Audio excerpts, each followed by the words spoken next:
My hands trembled as I clicked to the final slide of my presentation. The boardroom fell silent for a moment before erupting in applause. 3 months of research, countless late nights, and my biggest pitch ever had just landed perfectly. "Excellent work, Harper," said Dean Kellar, our CEO, from the head of the table. His smile looked genuine, but something cold flickered in his eyes. "This strategy could increase our client retention by 40%. I felt my heart racing with excitement. This was the promotion I had worked toward for 2 years. The presentation had been flawless, and everyone in the room knew it. Then Dean's expression shifted. He leaned back in his leather chair and shook his head slowly. "But leadership requires more than good ideas, Harper. It requires real authority. Executive presence." The room grew uncomfortable. I watched in horror as he slid a folder across the polished table, not to me, but to Mia Trent, my colleague who had contributed nothing to this project. "Congratulations, Mia. You're our new Director of Client Strategy." The applause was scattered and awkward. I stared at my own name crossed out on the proposal cover, replaced with Mia's signature. My throat closed up as whispers started around the table. Dean looked directly at me. "Be a team player, Harper." I stumbled to the nearest bathroom and locked myself in a stall. My reflection in my phone screen looked like a stranger, hollow eyes, pale skin, everything I had worked for crumbling in a single moment. The bathroom door opened, and heels clicked across the tile floor. Through the gap under the stall door, I recognized Mia's expensive shoes. She was humming cheerfully, probably checking her makeup in the mirror. My phone buzzed with messages from coworkers who had witnessed the humiliation. "So sorry about what happened. Can't believe Dean did that. Are you okay?" All lies. They had watched it happen and said nothing. They would forget about it by tomorrow and congratulate Mia on her new position. I texted my best friend, "He stole everything." The response came immediately, "What happened?" Before I could type back, I heard Mia's voice outside the stall. "Harper? I know you're in there." My blood turned cold. She had followed me here, probably to gloat about her unearned promotion. I held my breath, hoping she would leave. "I just wanted to say I'm sorry about how that went," Mia continued, her voice dripping with false sympathy. "But maybe this is for the best. You'll be happier in a supporting role." 20 minutes later, I knocked on Dean's office door. He looked up from his computer with mild annoyance, like I was interrupting something important. "Harper. What can I do for you?" I sat down across from his massive desk, trying to keep my voice steady. "I need to understand what just happened in there. That was my presentation, my research, my strategy." Dean leaned back in his chair, that same cold smile spreading across his face. "And it was excellent work. But presenting ideas and leading a department are completely different skills. I've been here for 2 years. My client satisfaction scores are the highest in the company. I brought in more new business than anyone else on the team." "All true," he agreed. "But you're not leadership material, Harper. Don't take it personally." Those words hit me like a physical blow. The same phrase he had used to motivate me during my first performance review now felt like a knife twisting in my chest. I stood up, my legs shaking. "This isn't about leadership. This is about you giving my work to someone else and pretending it was theirs." Dean's expression hardened. He walked to his office door and opened it, dismissing me like I was an intern who had overstayed her welcome. "I think this conversation is over," he said. "Try to see the bigger picture." I sat at my desk for the rest of the afternoon, invisible. Coworkers avoided eye contact as they passed. Mia held court near the coffee machine, already discussing her new strategy with anyone who would listen. Dean walked past my cubicle twice, acting like nothing had happened. The second time, he paused and said casually, "I expect the transition to go smoothly, Harper. Mia will need all your files and client notes." That was the moment something inside me snapped. Not into anger, but into perfect, crystalline clarity. I was done being silent. Done accepting scraps. Done letting people steal my work and pretend I should be grateful. I opened my laptop and started typing. The resignation email poured out of me like water through a broken dam. Professional but firm. Grateful for the opportunity but moving on to pursue new challenges. I didn't mention the stolen presentation or the public humiliation. I didn't need to. Dean would understand exactly why I was leaving, and that knowledge would eat at him. My finger hovered over the send button for a long moment. Once I clicked it, there would be no going back. No steady paycheck, no corporate benefits, no safety net. I thought about Mia accepting congratulations for my work. I thought about Dean's smug smile. I clicked send. The next morning, I arrived early to pack my things. Word had already spread through the office Harper Wells was quitting. People pretended to work while stealing glances at my desk. I packed methodically. My books, my plant, the small awards I had earned. Everything fit into one cardboard box, which somehow made the whole situation even more depressing. Dean appeared as I was clearing out my desk drawers. He watched me with amusement, like I was providing entertainment. "This seems a bit dramatic, Harper," he said. "You could have stayed and learned from this experience." I looked up at him, my face calm. "I've learned everything I need to know." He extended his hand for a farewell handshake. "Well, good luck out there. The market is pretty competitive." I shook his hand firmly, maintaining eye contact. His grip was meant to intimidate, but I didn't flinch.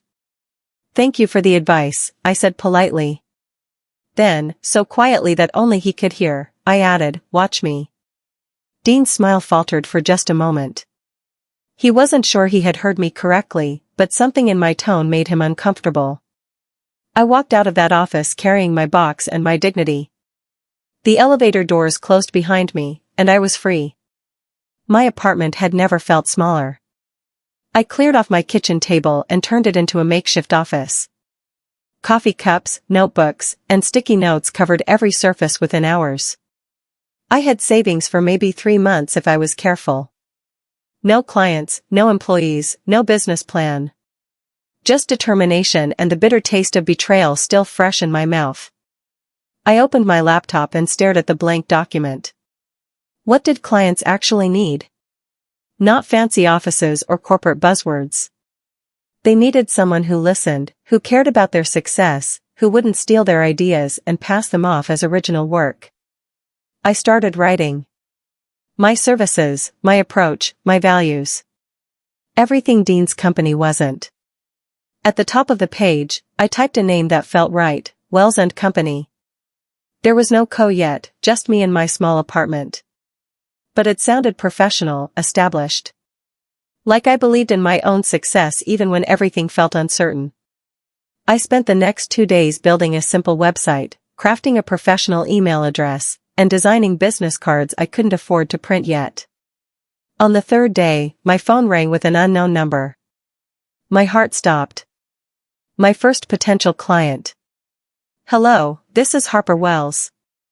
The voice on the other end was familiar, Patricia Holmes, a client I had worked with at Dean's firm. Her company had been struggling with brand messaging, and I had personally managed their account for 8 months. "Harper, I heard you left Kellar Associates. I wanted to reach out because we're not happy with our current service." My pulse quickened. "What's been happening?" "Well, ever since you left, we've been working with someone named Mia. She doesn't seem to understand our needs at all. She keeps pushing generic solutions that don't fit our company culture." I closed my eyes, trying to stay professional. Of course Mia had been assigned to Patricia's account. She probably had no idea about the months of relationship building I had done.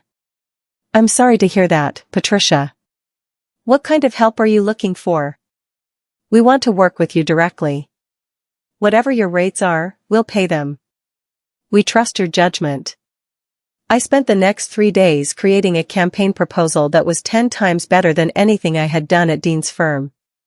No corporate restrictions, no committee approvals, just pure creativity focused on what Patricia's company actually needed.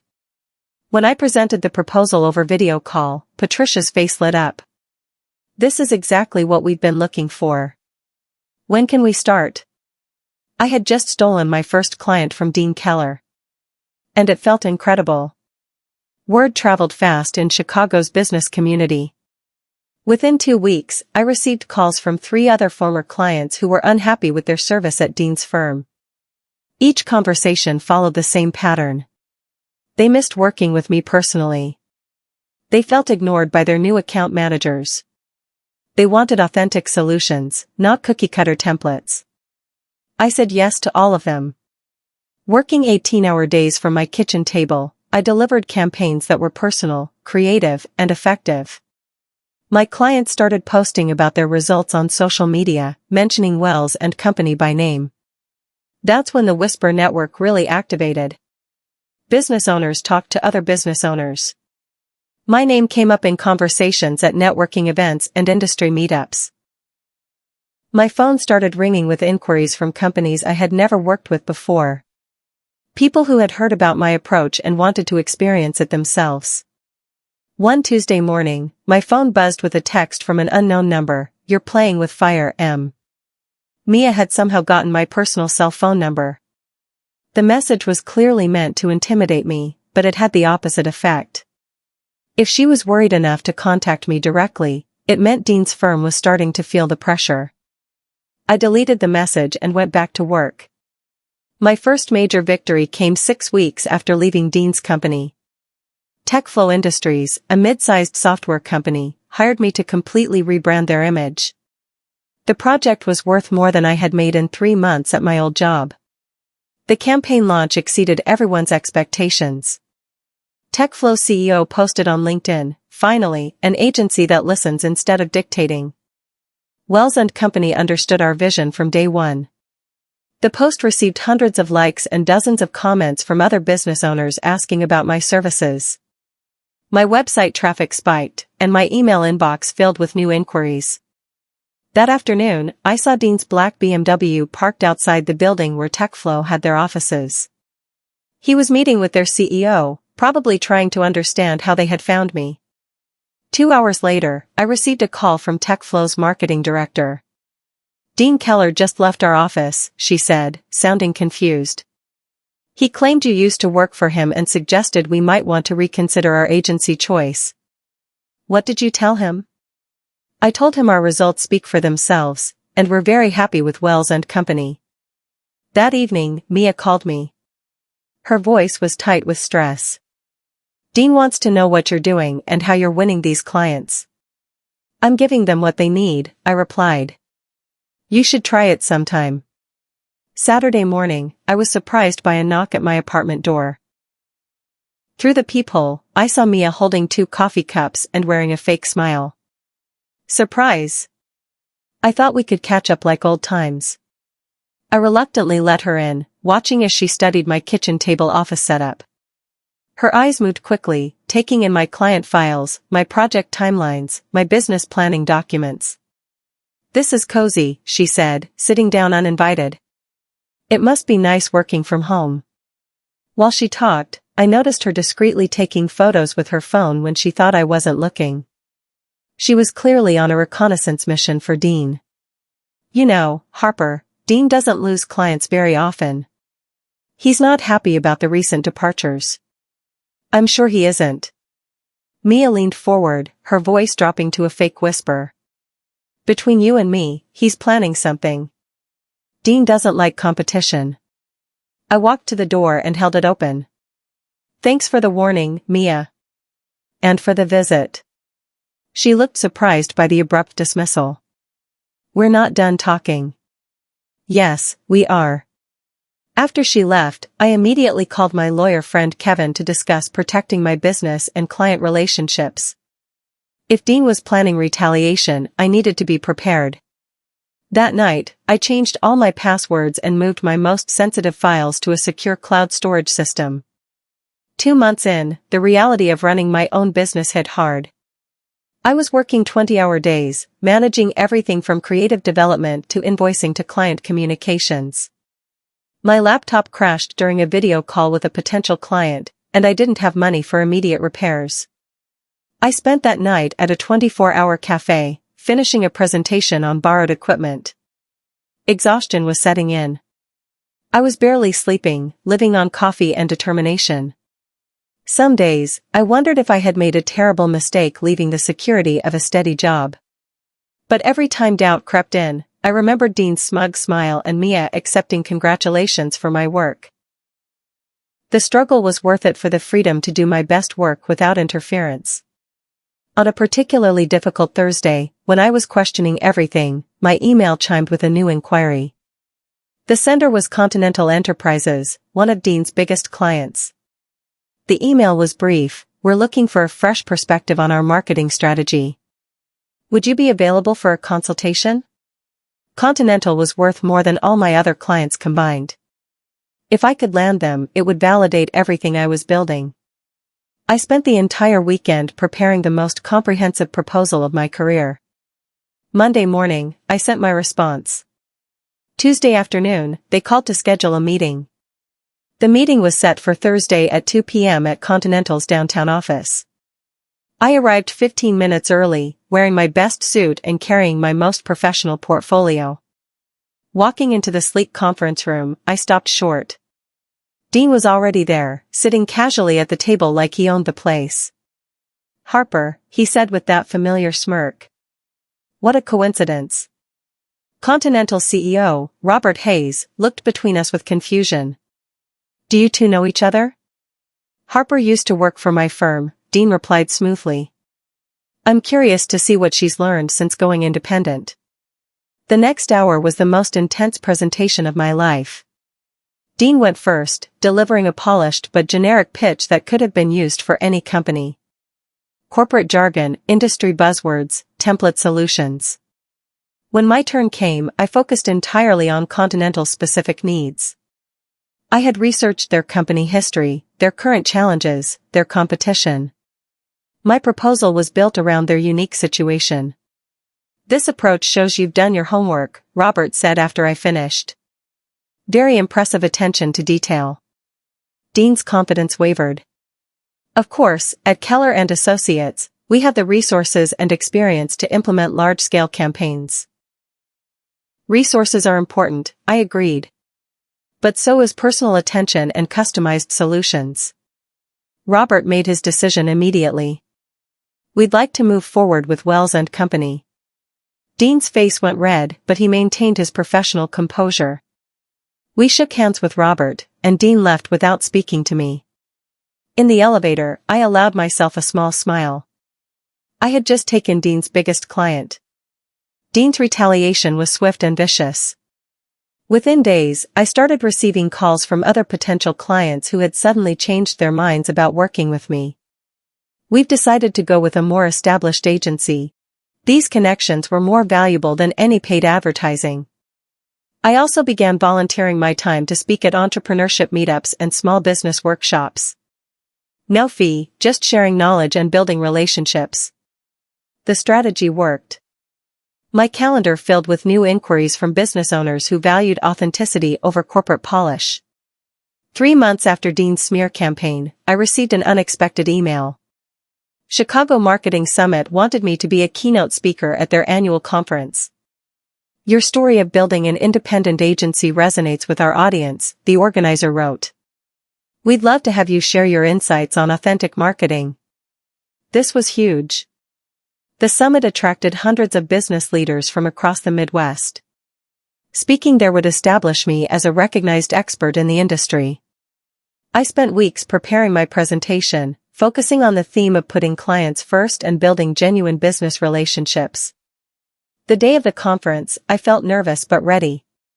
Standing on the stage at the Chicago Marketing Summit, I looked out at an audience of nearly 500 business professionals. The bright lights made it hard to see individual faces, but I could feel their attention. I began by sharing my story, leaving corporate security to build something authentic, focusing on client relationships over profit margins, choosing integrity over easy victories. The audience was engaged, nodding along and taking notes. Laughter erupted when I described some of the challenges of working from a kitchen table. Halfway through my presentation, I caught sight of a familiar figure at the back of the room. Dean stood with his arms crossed, watching me with an unreadable expression. Our eyes met for a moment across the crowded auditorium. I didn't stumble or lose my train of thought. If anything, seeing him there made me speak with even more passion about the importance of honest business practices. Success isn't about taking credit for other people's work, I said, looking directly at him. It's about creating real value for the people who trust you with their business. When I finished, the audience erupted in a standing ovation that lasted nearly 2 minutes. People approached the stage immediately, handing me business cards and asking about my services. Dean had already disappeared by the time I made it to the back of the room. The conference speaking engagement changed everything. My inbox flooded with inquiries from companies across the region. 3 business journals requested interviews. A podcast invited me to discuss independent agency management. Meanwhile, Dean's firm was struggling. Industry gossip revealed that Kellar Associates had lost several major clients in recent months. Their social media presence had become stale and generic. Employee turnover was increasing. Mia called me unexpectedly on a Tuesday afternoon. Her voice sounded strained and worried. "Harper, I need to talk to you about something important. Can we meet?" "I don't think that's a good idea, Mia. Please. It's about Dean. There are things you need to know." Something in her tone made me agree to meet her at a neutral coffee shop downtown. When I arrived, Mia looked exhausted and nervous. "Dean's been asking me to do things that make me uncomfortable," she said without preamble. "What kind of things?" "He wants me to reach out to your clients, try to convince them to switch back to us. He's also been talking about finding ways to sabotage your business relationships." I wasn't surprised, but hearing it confirmed was still unsettling. "Why are you telling me this?" Mia looked down at her coffee cup. "Because I want to leave Kellar Associates. And I was hoping you might consider letting me join Wells and Company." Mia's request caught me completely off guard.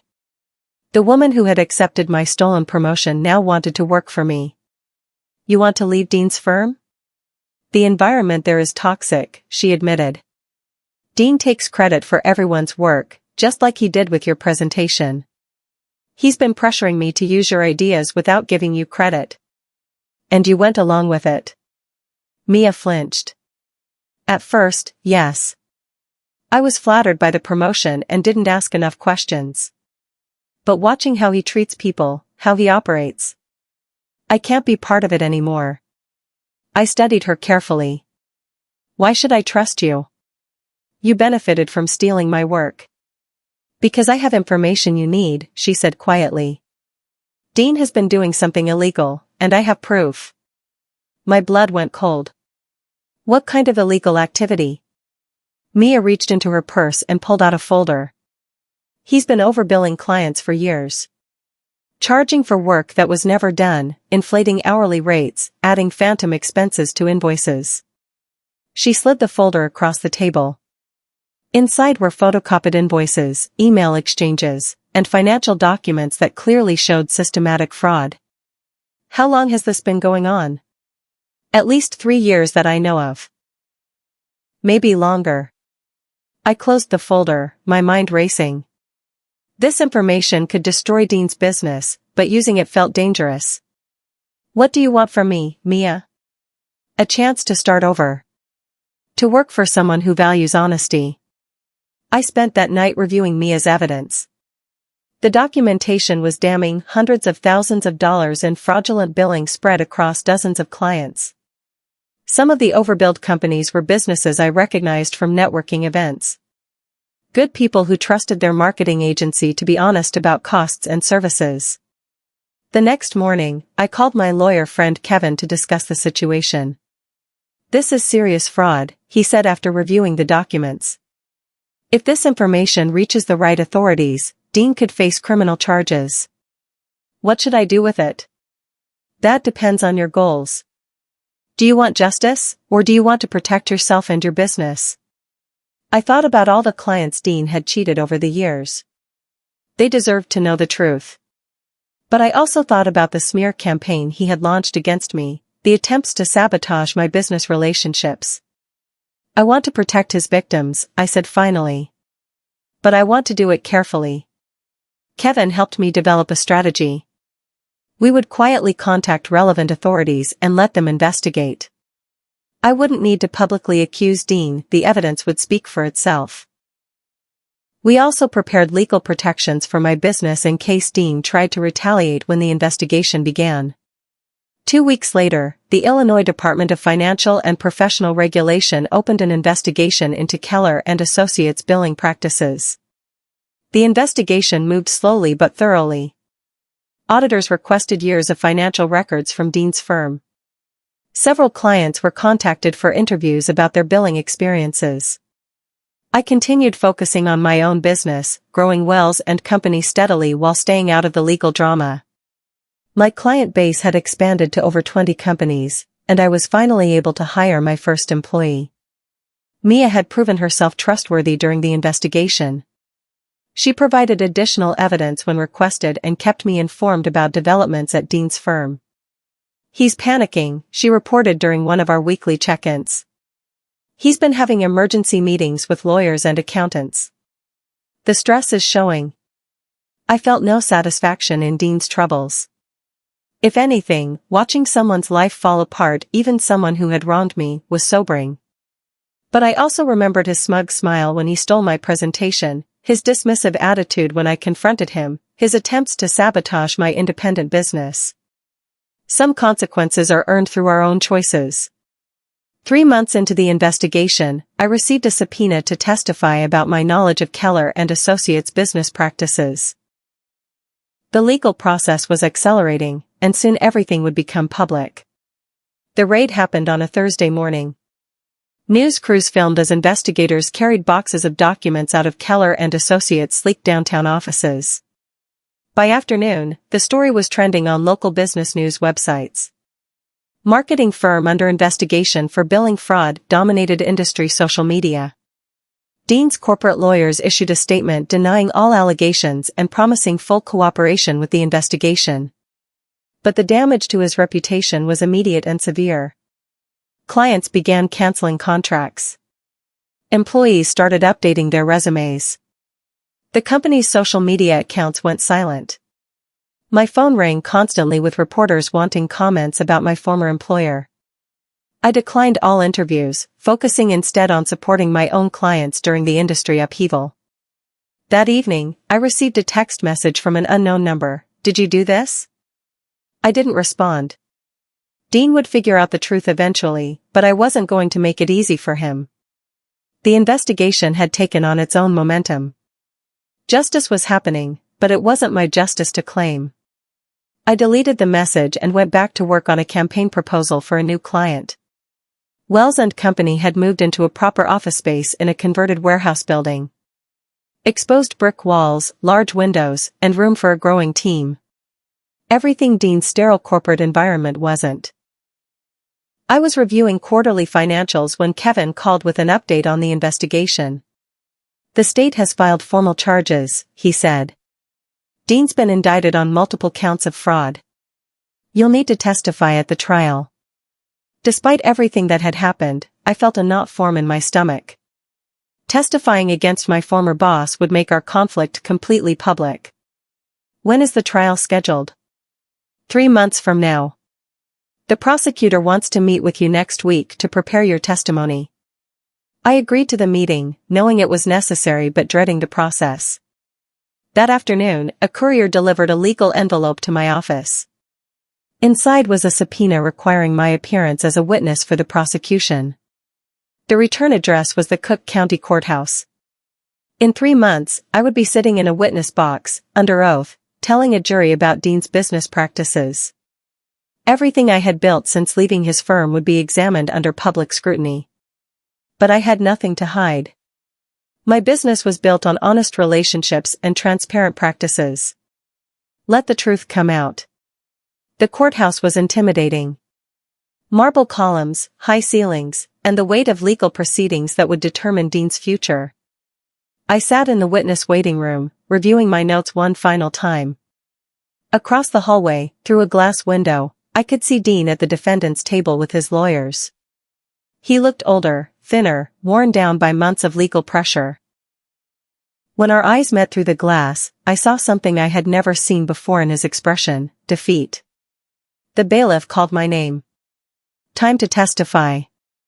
Walking into the courtroom, I felt the attention of dozens of people: jurors, reporters, other witnesses, spectators. Dean's gaze followed me to the witness stand. The prosecutor's questions were straightforward. She asked about my employment at Kellar Associates, my observations of billing practices, my knowledge of client relationships. I answered honestly and completely, sticking to facts without editorial commentary. Dean's lawyer tried to paint me as a disgruntled former employee seeking revenge, but my testimony was supported by documented evidence. When I stepped down from the witness stand 2 hours later, I felt neither victory nor vindication. Just the quiet satisfaction of having told the truth. Dean's trial continued for another week without me. The verdict came on a Friday afternoon. Guilty on all counts. Dean's company filed for bankruptcy the same day. Kellar Associates, which had operated for 15 years, ceased to exist. The local business news covered the story extensively. Marketing executive convicted of defrauding clients ran on the front page of the business section. Several former employees reached out to me looking for work. The talented ones who had been trapped in Dean's toxic environment were finally free to find better opportunities. Mia had already joined Wells and Company full-time and was proving to be an excellent account manager. Her insider knowledge of client needs, combined with genuine remorse for her past actions, made her valuable to our growing team. "Do you think he'll appeal?" she asked after we heard the verdict. "Probably. But the evidence was overwhelming." That evening, I walked past the building where Kellar Associates used to be located. The office space was already empty, windows dark, for lease signs in the lobby. Less than 2 years ago, I had been a junior employee in that building, watching my work get stolen and my ideas claimed by others. Now the building was empty, and I was running my own successful agency. Sometimes justice takes time, but it arrives eventually. Wells and Company celebrated its 2nd anniversary in our new office space. 23 employees, 47 active clients, and a reputation as one of Chicago's most trusted independent marketing agencies. The space was everything I had dreamed of: collaborative work areas, a client conference room with floor-to-ceiling windows, and a kitchen where the team gathered for morning coffee. I kept my original kitchen table and my private office as a reminder of how everything started. The desperate nights, the financial uncertainty, the determination to prove I could succeed on my own terms. During the anniversary party, I gave a speech thanking the team for their dedication and the clients for their trust. But mostly, I thanked them for choosing authenticity over corporate politics. "We succeeded because we focused on doing good work for good people," I said. That formula hasn't changed, and it never will. After the party ended and everyone went home, I sat alone in my office responding to emails and planning for the next quarter. My computer chimed with a new message. The sender's name made me freeze: Dean Kellar. The subject line read simply, "Congratulations." I stared at the email for a long moment, my cursor hovering over it. After everything that had happened, what could he possibly have to say to me? I closed the laptop without opening Dean's email. Whatever he had written, I didn't need to read it. His opinion of my success was irrelevant. His approval was worthless. His words, whether apologetic or bitter, couldn't change the past or affect my future. I walked to the windows of my office and looked out at the Chicago skyline. The same view I had admired during lunch breaks when I worked for Dean, dreaming of someday having my own agency. That someday had arrived through hard work, integrity, and refusing to accept limitations others tried to place on me. My phone buzzed with a text from Patricia, my first independent client. "Just saw the anniversary announcement. So proud of how far you've come." That message mattered. The congratulations from clients I had helped grow their businesses mattered. The success of the team members who had found their place at Wells and Company mattered. Dean's email could stay unread forever. I turned off the office lights and headed home. Tomorrow would bring new challenges, new opportunities, new clients who needed authentic marketing solutions. They told me I wasn't leadership material. They were wrong about that, just like they were wrong about so many other things. I wasn't leadership material, I was something better. I was someone who built success through competence rather than theft, relationships rather than politics, integrity rather than convenience. Wells and Company would continue growing, not because I wanted revenge against my former boss, but because good work speaks for itself. And that was the best victory of all.